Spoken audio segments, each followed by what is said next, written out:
Hi అండి. ఈరోజు పచ్చిమిర్చి, టమాటో ఏసి దోసకాయ పచ్చడి చేస్తున్నాను. దానికోసం ఒక 15 పచ్చిమిర్చి శుభ్రంగా కడిగి వేసేసుకొని, 4 టమాటోలు కట్ చేసుకొని, ఆయిల్ వేసుకొని ఇలా ఫ్రై చేసుకోవాలి. మధ్య మధ్యలో కలుపుకుంటూ అడుగు పెట్టేయకుండా ఇలా మగ్గించుకోవాలి. ఒక దోసకాయను పై చెక్కు అంతా తీసేసి చేదేం లేకుండా చూసుకొని ఇలా సన్న ముక్కలుగా కట్ చేసి పెట్టుకోవాలి. ఇవి టమాటో, పచ్చిమిర్చి ఇట్లా కలుపుకుంటూ మగ్గించుకోవాలి. పక్కన పొంగనాలు వేస్తున్నాను. గుంత పొంగనాలు. ఈ పచ్చడి అంతా మగ్గిపోయిన తర్వాత కాస్త చింతకాయ పచ్చడి సరిపడా సాల్ట్ కూడా వేసాను. ఇదంతా బాగా కలిపేసుకొని స్టవ్ ఆపేసుకొని చల్లార్చుకోవాలి.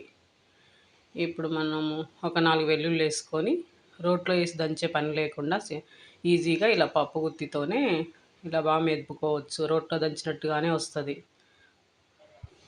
ఇలా కచ్చా పచ్చాగా పప్పు గుత్తితోనే మెదుపుకోవచ్చు.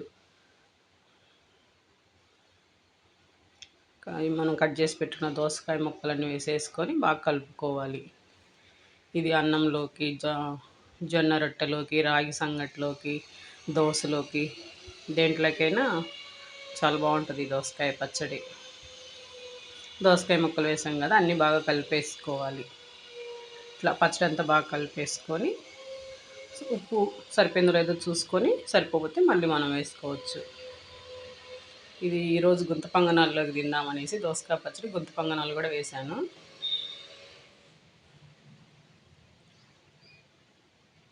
దోసకాయ పచ్చడి ఆరోగ్యానికి మంచిదే, టేస్ట్ కూడా చాలా బాగుంటుంది.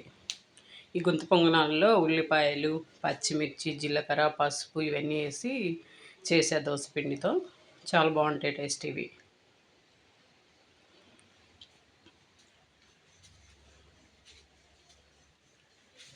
ఒకేసారి మధ్యాహ్నానికని పచ్చి పులుసు కూడా చేశాను.